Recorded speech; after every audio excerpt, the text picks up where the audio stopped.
Hey there, today I have this treat dispensing ball that was sent over from the brand for me to share with you.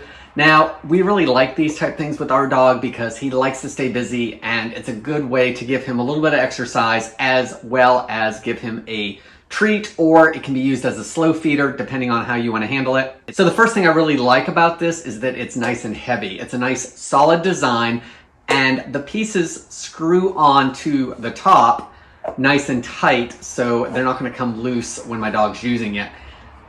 This has two ways it can be used. It has a two-sided treat dispenser here, so this is the way we like to use it the most because it allows the kibble to fall out of either side, but it's not a very big hole, so it helps with the slow feeding.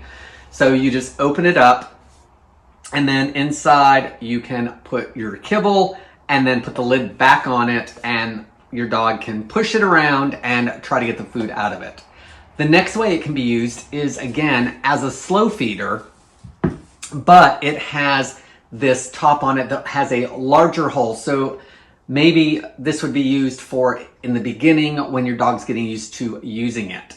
The other way this can be used is it comes with a silicone freezer tray, so these can actually be filled with some kind of food or liquid and then frozen. So once that happens, then that frozen item will pop right out, sets in here, and then you can put the top back on and your dog can use it as a licking object. So if it's some kind of frozen concoction that's been made, then they can lick on that, get a nice cool popsicle out of it, and take some time with that. Once it gets gross and nasty, we like to throw these in the dishwasher top rack and it cleans them right back up into normal.